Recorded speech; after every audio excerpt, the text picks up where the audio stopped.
Bonjour à toutes et à tous, on se retrouve aujourd'hui avec une invitée exceptionnelle. Bonjour Ariane. Bonjour. Je suis ravi de te recevoir au chalet. Tu viens d'arriver chez Gigamix, si je ne me trompe pas. Ouais, c'est bien ça, juste pour Essen. Et justement, tu vas commencer ton baptême du feu, presque en vidéo en tout cas, sur le chalet d'un monde de jeu sous la neige. On a plein de neige, on a prévu des choses formidables pour vous recevoir. On n'avait pas eu de neige jusqu'avant, donc je suis ravi d'avoir ce décor somptueux pour présenter les nouveautés de Gigamix. J'en ai une juste à côté de moi. On en a quelques-uns derrière, je sors celle-ci.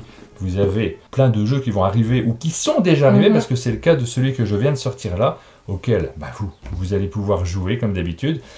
On adore ce format showroom dans lequel on revient sur les différentes sorties, dans lequel on va vous parler des jeux en quelques mots. On ne va pas s'attarder forcément dessus, mais c'est peut-être suffisant pour créer des petites envies de jouer. Je le dis à chaque fois, vous avez les commentaires, vous avez la possibilité de nous dire les jeux qui vous attirent le plus, ceux que vous avez peut-être déjà chez vous, ou alors ceux que vous allez acheter dans les mois qui viennent. N'hésitez pas à le faire, moi j'aime bien ça. J'aime bien revenir sur les commentaires et regarder ce qui donne envie à nos spectateurs. Si on commence par Kawale, en fait c'est un jeu qui est déjà sorti. Qui est sorti en fin d'année dernière. Ouais, c'est ça. Il est sorti juste en décembre, quelques semaines avant Noël. On l'avait déjà présenté en exclusivité à Essen, où il était déjà en vente, mais il est sorti en boutique juste avant Noël. Et donc ça, c'est le nouvel arrivé dans la gamme des jeux classiques. Oui, parce que chez Gigamix, vous avez une culture du jeu abstrait. C'est ça. Du beau jeu abstrait d'ailleurs. Je vais ouvrir la boîte pendant que tu nous en parles un tout petit peu, puisqu'on a envie de voir le matériel. Ce ne sera pas forcément le cas de tous les jeux, mais celui-ci, on va regarder ce qu'il y a à l'intérieur, notamment, c'est du bois. Et donc celui-là, c'est un jeu exclusivement de joueurs. Oui. Et donc on va chacun jouer avec des galets de sa couleur. On va aussi avoir des galets neutres qu'on commence à placer aux quatre coins du plateau. Et ensuite, à tour de rôle, on va mettre un de nos galets en jeu, puis égrener toute la pile qu'on va jouer ce tour-ci. Donc quand je dis égrener, ça va être du coup là, mettre un galet un par un sur une ligne qu'on va créer. Et le but du jeu, ça va être d'avoir une suite de 4 galets de sa couleur. Un principe auquel on est habitué dans les jeux abstraits, ce système d'alignement, qu'on retrouve également dans Quarto, dans pas mal de jeux qu'on retrouve chez Gigamix, parce que cette gamme de jeux abstraits, il y a quand même une ligne directrice. Ce sont des jeux qui sont relativement simples à expliquer, qui sont très accessibles, jouables en famille, mais avec à chaque fois une petite originalité, alors qu'elle soit mécanique ou matérielle. Et là, on voit tout de suite que c'est le genre de jeu qu'on a envie de poser sur une table, auquel on va jouer de temps en temps, qu'il va falloir aussi épousseter, parce que attention à la poussière sur ce genre de jeu, mais qui est joli aussi à regarder. Ouais, tout à fait. On a même fait des versions géantes justement pour Essen, et c'était super chouette. Donc Kawale, c'est un jeu qui est signé par Romain Froger et Didier Le Nain-Bragard, qui est déjà disponible en boutique. Peut-être vous y avez déjà joué. On enchaîne avec un autre jeu où le visuel est impressionnant, parce que là, ça occupe la place sur la table. Forcément, ça attire l'œil, on l'a vu passer à Vichy. Nous, on était très contents d'y jouer quand on a vu le matériel. Il s'agit de Sur le fil. C'est un jeu qui est signé par Juan Rodriguez et Julien Protière. C'est un jeu que vous avez en édition également, parce que vous faites de la localisation parfois, vous faites de l'édition, et celui-ci, c'est vous qui avez accompagné toute la création du jeu. Ce qui est super chouette aussi dans le matériel, c'est qu'on joue directement dans la boîte de jeu. Donc on ouvre et puis on vient installer nos 3 petits piquets et on peut déjà commencer à jouer. Donc ici c'est vraiment un jeu plus familial. Donc on part de l'histoire de petits oiseaux qui auraient trouvé un téléphone portable au sol et qui du coup en auraient profité pour se prendre en photo avec. C'est classique. Voilà. Et donc là on va les aider à réaliser les meilleures photos possibles. Parce qu'on va chacun avoir des objectifs devant soi, donc des cartes objectifs. Et on va devoir par exemple faire entourer un petit rose de 2 bleus, ou c'est ce genre de choses, ou répartir les roses à côté des poteaux, etc. Et donc chacun, à notre tour de jeu, on va prendre un oiseau, soit sur la bordure, soit directement sur le fil, et le déplacer. Alors il y a un côté objectif, mais il y a un côté équilibre aussi, dextérité plus exactement, puisqu'il faut réussir à bien les placer, et ce fil est particulièrement tendu. Oui, parce que des fois, on aurait bien envie qu'un petit bleu soit juste là, et on peut un peu pousser les autres. Oups. Bon, là, je fais ça absolument très bien, mais des fois, des fois, ça va tomber, et du coup, nos adversaires vont pouvoir prendre un petit bonus, parce qu'en effet, on a aussi des petits jetons E, qui, quand on les joue, nous permettent de rejouer une deuxième fois juste après. Et ça peut arriver effectivement que voilà, ça peut arriver qu'on ne soit pas très très doué dans le positionnement des oiseaux. Ça m'est arrivé quand on a joué au jeu, quand on l'a découvert à Vichy. Effectivement, c'est vraiment le type de jeu où à la fois on a du plaisir visuel, il y a nos petits objectifs à remplir, mais il y a cet aspect fun immédiatement dans le placement des... Moi ça me fait rigoler. D'ailleurs ce que tu fais, en fait, une fois qu'on a joué tous les oiseaux, on va justement s'amuser à tirer sur les queues pour avoir des petits points supplémentaires si on arrive à le faire et qu'il y ait juste un oiseau qui reste sur la ligne sur laquelle on joue. Le matériel, donc ça c'est vraiment le petit truc sympa de fin de jeu pour finir la partie en douceur. Et aussi, là j'ai expliqué en fait le mode un peu plus conventionnel qui est compétitif, mais on a aussi un mode coopératif dans la boîte, si on a envie de se fixer des plus gros objectifs tous ensemble. Et ce jeu est déjà disponible dans vos boutiques. C'est ça. Il est sorti en tout début d'année 2023. On enchaîne avec un jeu qui nous emmène complètement dans une direction qui n'a rien à voir. Il s'agit de Revelio, un jeu qui est signé par Dave Neal et qui est déjà sorti également, qui est déjà disponible en boutique. Cette fois-ci, on va avoir des rôles cachés, des métiers cachés, des secrets qu'il va falloir essayer de découvrir autour de la table. C'est ça. Donc déjà dans le jeu, on va avoir 3 univers au choix. Donc on va pouvoir choisir soit de jouer avec l'époque médiévale fantastique, soit l'époque victorienne, soit l'époque moderne. Et donc une fois qu'on a choisi un thème, on va pouvoir chacun tirer au sort à la fois un secret et un métier. Donc ça peut être des choses assez incongrues comme je suis graphiste et aussi activiste politique. Voilà. Et donc on va devoir les garder secrets, mais pas trop. Parce qu'en fait, à tour de rôle, on va répondre à des questions. Donc on va tous répondre à 5 mêmes questions. Par exemple, quel est le dernier livre que vous avez lu? Donc on va répondre, mais en fonction du rôle qu'on a tiré. C'est ça, et on peut même se prendre au jeu et se créer une voix pour notre personnage, un nom, un peu une façon de se mouvoir. Et on va devoir distiller des informations à la fois sur notre métier et sur notre secret, mais qui doivent rester quand même assez subtiles, parce qu'en fait, en fin de partie, on va gagner des points seulement si certains joueurs nous ont découverts, mais pas tous. Un peu à la manière d'un scoring à la Dixit, si tout le monde trouve notre métier et notre secret, on marque 0 points, et les autres, par contre, eux, marquent bien les points d'avoir trouvé. Donc voilà, l'idéal, c'est que tout le monde trouve sauf une personne, en fait. On l'a découvert juste hier, nous. Alors c'est un jeu, déjà, ne vous inquiétez pas, on a la liste de tous les secrets possibles, donc il faut juste les identifier parmi cette liste-là, et ça fait partie des jeux où, comme tu le dis, on peut participer à la création du personnage, y mettre un petit peu de soi, jouer avec les autres joueurs. Vous pouvez le faire, mais c'est pas du tout obligatoire, parce que très souvent, il y a des joueurs qui se placent en fonction de leur attirance pour ce type de jeu dans lequel on doit s'exprimer. Non, on peut être... Quel est le dernier livre que vous avez lu? Vous pouvez répondre tout simplement, très rapidement, moi j'ai lu un Sherlock Holmes. Voilà. Vous n'êtes pas obligé de rentrer dans le rôle. C'est ça, et ce qui est bien aussi pour un peu les gens plus timides ou qui ont un peu plus de mal avec ce genre de choses, on va toujours noter les réponses sur notre feuille avant d'y répondre, donc on peut vraiment préparer sa réponse et juste la lire, peut-être donner une petite intonation, mais on peut rester assez sobre, parce qu'en fait en fin de partie, les autres joueurs peuvent vous demander, au fait, toi, ton livre préféré, qu'est-ce que c'était déjà? Et du coup, ça va nous permettre d'avoir un petit pense-bête, en même temps une aide pour les plus timides. On enchaîne avec une petite boîte Food Truck qui est déjà sortie également, comme c'était le cas de Revelio. Il s'agit d'un jeu qui est signé par Florian Fay, qui est illustré par Jérémy Cansado. Vous êtes l'éditeur de ce jeu-là? Oui, c'est ça. Donc ça va être un petit jeu de programmation et de guessing/bluff. En fait, on va tous gérer une compagnie de food truck. Donc là, par exemple, je peux avoir la Cantina, je peux aussi avoir le Hot and Tasty.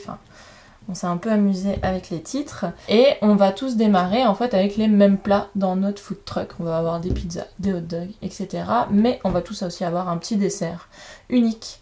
Parce qu'en fait, sur chaque carte, on va voir à chaque fois un chiffre et c'est le nombre de ce même plat qui sera disponible dans la pile de tous les plats proposés dans le jeu. Et en fait, ça a toute son importance parce que au début de chaque manche, on va programmer nos cartes. Donc on va programmer l'ordre dans lequel on va les révéler. Et on va voir si, quand je révèle ma carte, est-ce qu'un autre joueur autour de la table a déjà révélé ce même plat. Si oui, je suis sortie de la manche. Sinon, je continue. Par contre, je peux faire des piles aussi de même plats. Si j'ai plein de burgers dans mon food truck, je peux les empiler et continuer à jouer les burgers et ainsi un peu gagner du temps. Et en fait, dès que je suis sortie de la manche, je vais pouvoir prendre dans mon deck un nouveau plat. et potentiellement du coup un plat que les autres joueurs n'ont pas. Non, pas Ce qui me donnera ouais. plus d'avantages lors de la prochaine manche, etc. Et on va tout simplement s'arrêter dès que quelqu'un a gagné 3 manches. Et bien sûr, on a chacun aussi des petits pouvoirs spéciaux. Par exemple, voilà, je peux à un moment, je me dis, ouf, ce qui arrive, c'est pas terrible. Je peux par exemple le mettre en dessous de mon paquet, ou je peux un petit peu réorganiser mes cartes, ou je peux virer une carte chez un adversaire. Enfin, ce genre de petites choses qui vont me permettre quand même de se débrouiller, d'essayer de rester...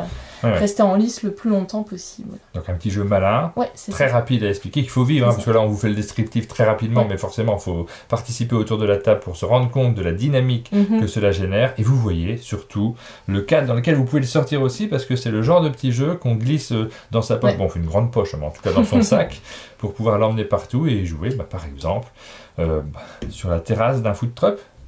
On enchaîne avec le jeu Cozy Casa, un jeu qui a particulièrement attiré mon attention parce que je retrouve 2 noms d'auteurs qu'on connaît bien et qu'on aime beaucoup au chalet, on en parle souvent. Phil Walker Harding, l'auteur de plein de très bons jeux.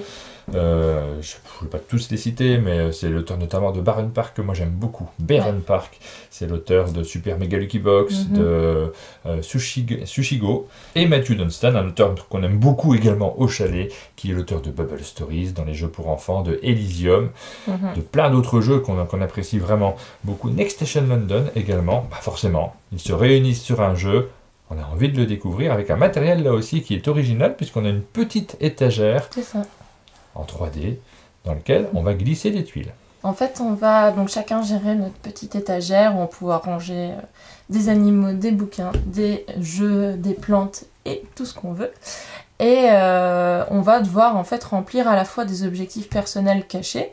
On va devoir avoir certaines couleurs qui seront représentées sur sur certains emplacements de notre étagère, mais aussi on va avoir des objectifs publics, donc là qui seront visibles de tout le monde, où on va devoir par exemple avoir des correspondances, avoir des groupes, des duos de même couleur, avoir des lignes, etc.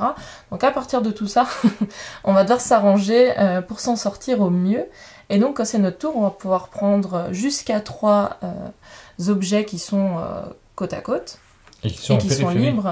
Oui, qui sont libres plus exactement. Oui. C'est ça. Et on va pouvoir les mettre sur une même ligne. Alors libre, ça signifie simplement qu'il faut qu'il y ait des côtés qui soient disponibles.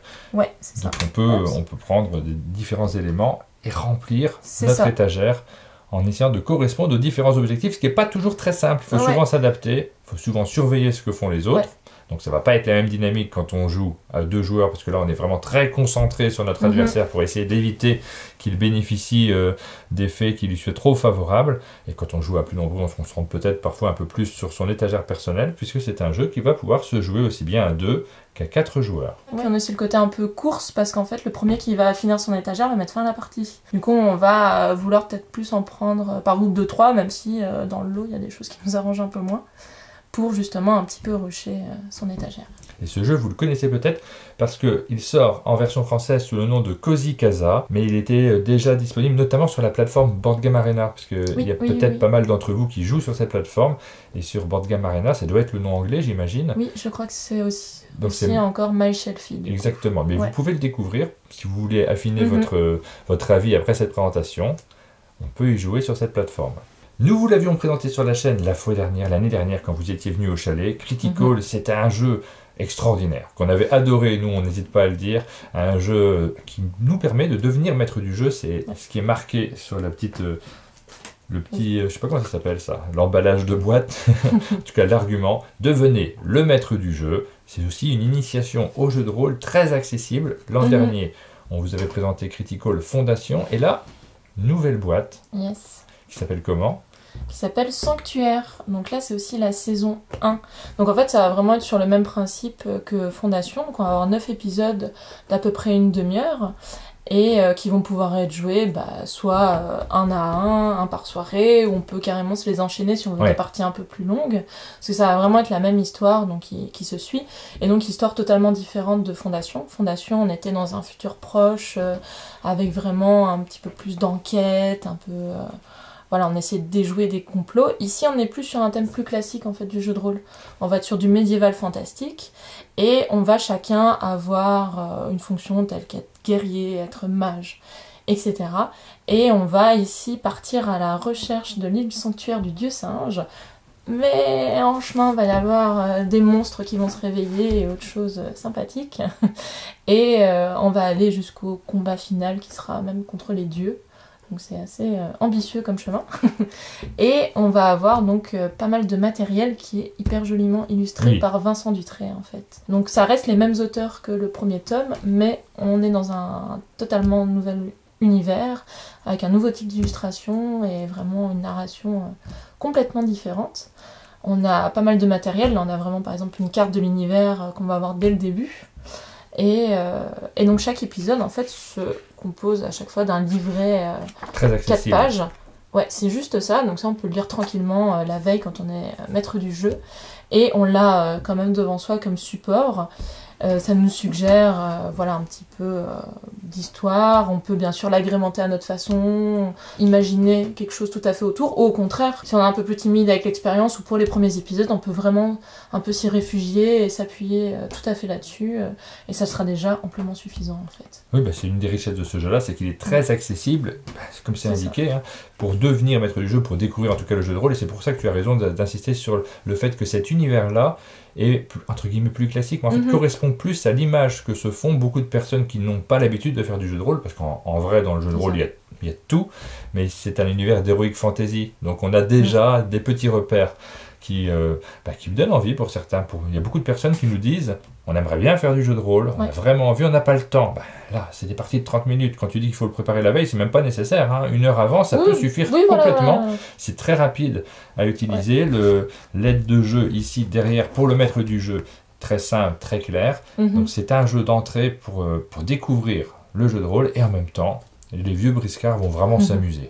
C'est ça, et puis ceux qui auront déjà fait Fondation trouveront aussi leur plaisir ici. C'est vraiment un stand-alone, donc on peut y jouer sans avoir la première boîte, mais on peut aussi se l'acheter si on a bien aimé la première, parce que ça va être une expérience différente. Et donc pour ceux qui connaissaient déjà la première, on a un petit peu rajouté des petites choses. Par exemple, on va pouvoir avoir des équipements héroïques pour nos personnages, donc vraiment des choses qu'on va trouver au fur et à mesure de l'intrigue, par exemple en battant tel monstre, en faisant telle chose un peu spécifique. Et on va aussi avoir un peu des pistes sur lesquelles amener nos personnages.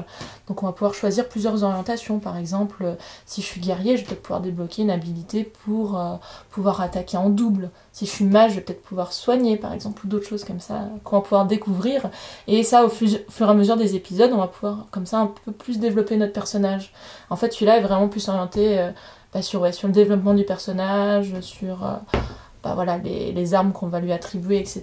Là où la première boîte Fondation était peut-être un peu plus sur l'enquête, sur le scénario, à ce niveau-là, vraiment sur la narration.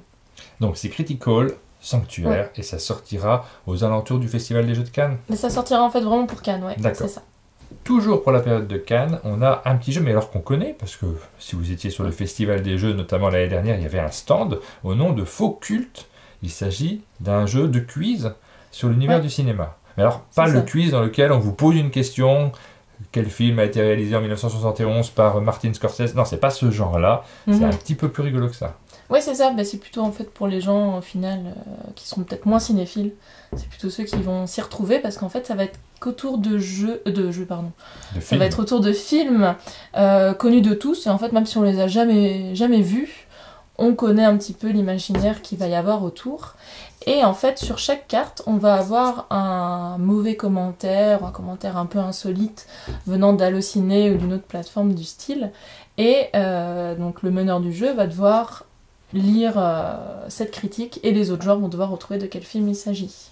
Je suis en train de les regarder en même temps, parce que forcément on a envie de les lire, puisque ces critiques-là, elles sont rigolotes, et puis ça peut vous orienter un petit peu. Tiens, c'est un film que j'adore, donc je regarde, j'ai pas encore lu la critique. Kevin Costner a les cheveux trop longs, en plus, il ne danse absolument pas avec les loups. C'est un peu le titre, du film dans la critique. Elle n'est pas très dure, celle-ci. Danser avec les loups. Oui, c'était pas très dur celui-ci. Enfin, je vais essayer d'en trouver un petit peu plus dur pour que vous vous rendiez compte. Alors, un opéra pour chameaux aussi sec et monotone que le désert, du cinéma vieillot, académique et tellement british. C'est un film anglais. Là, je suis dans le truc de cinéphile un peu quand même. Là, tu me fais une colle. Alors, on est souvent plusieurs autour de la table, et évidemment, vous allez avoir des interactions entre les joueurs. On va se baser sur 2 souvenirs. L'idée de l'un va permettre de déclencher la découverte de l'autre. C'est un film de 1962. T'étais né en 1962, non? Bah oui. Non, absolument, complètement. C'est un des films que j'adore, moi.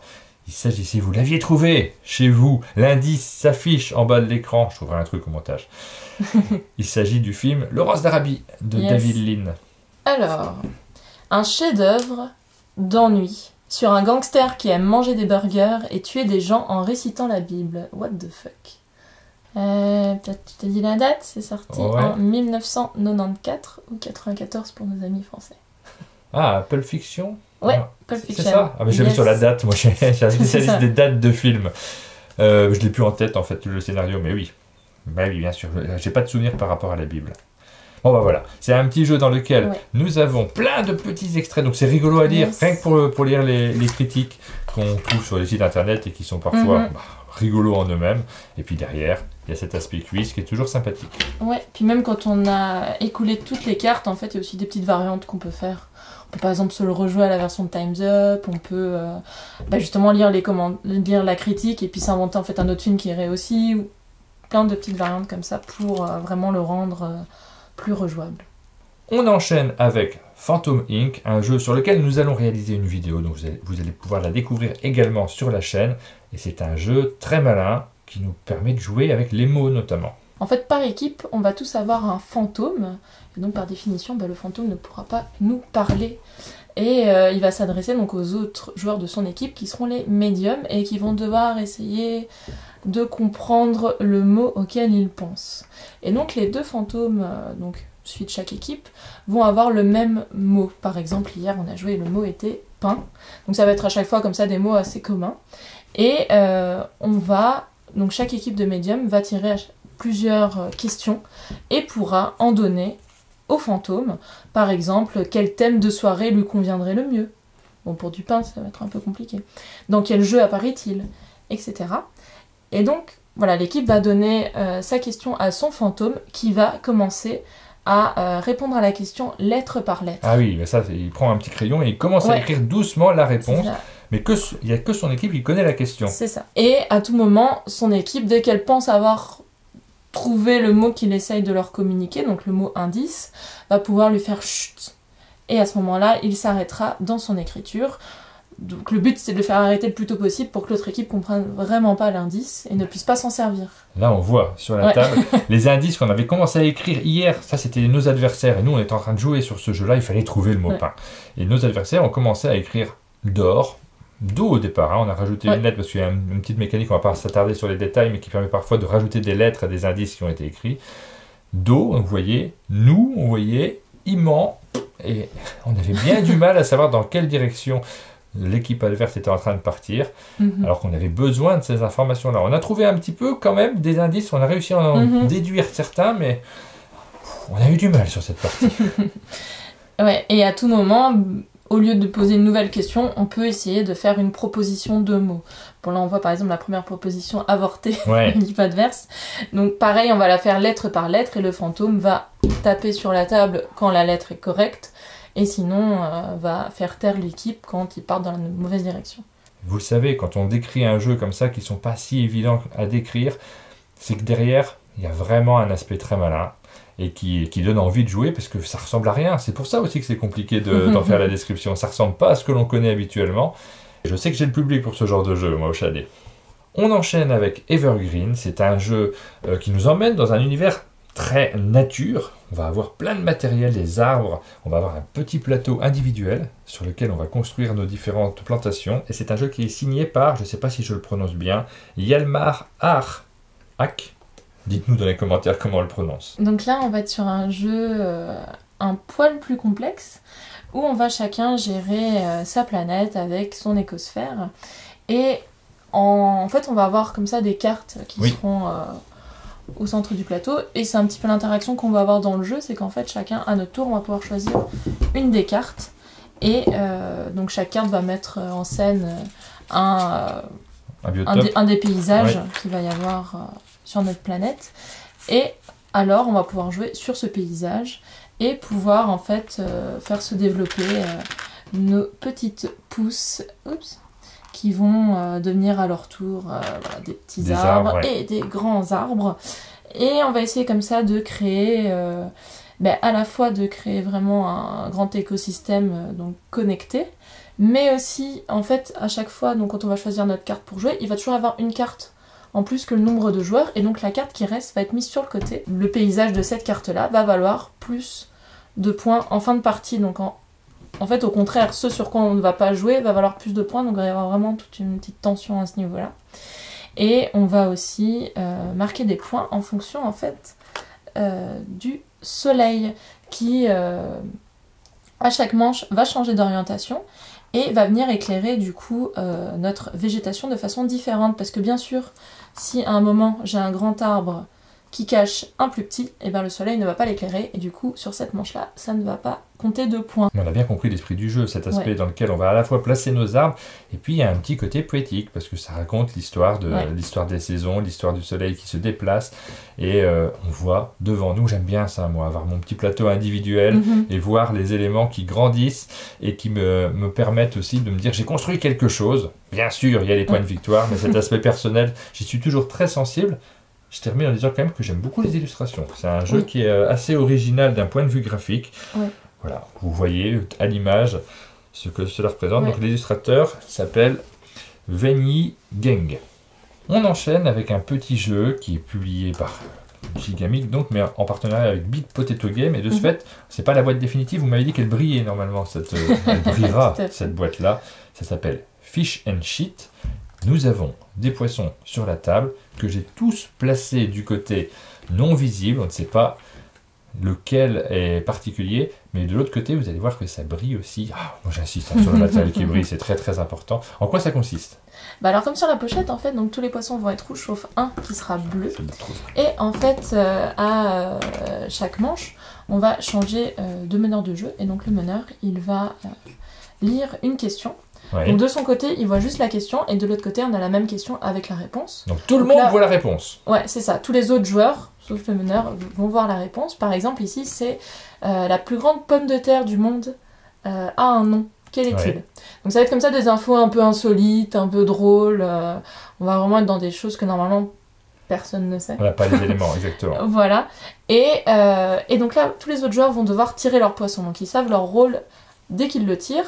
Donc s'ils sont rouges, ils vont devoir inventer une réponse qui est plausible. Et je ne demande pas, évidemment, je garde mon rôle, je ne te demande pas, tu ne sais pas si je suis rouge ou si je suis bleu. Et le poisson bleu, lui, va devoir me donner la vraie réponse qui ici est Doug. Et on va tous, en fait, ils vont tous l'argumenter, me l'argumenter autour de la table pour que moi je me dise, ok,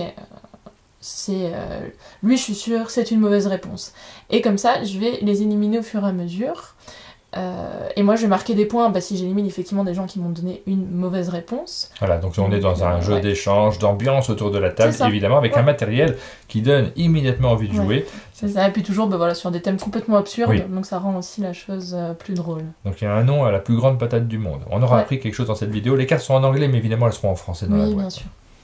Triqueta, c'est un jeu que vous aurez, vous m'avez dit, vous espérez l'avoir en avant-première pour le Festival des Jeux de Cannes. Ouais, c'est ça. Il sortira après un peu plus tard en boutique, mais on va déjà en avoir quelques exemplaires à faire tester et aussi à vendre sur le Festival de Cannes. Avec des auteurs qu'on connaît un peu, Stéphane Dora, Ralf zur Linde, des auteurs allemands qui nous proposent donc un petit jeu qui tient dans une petite boîte.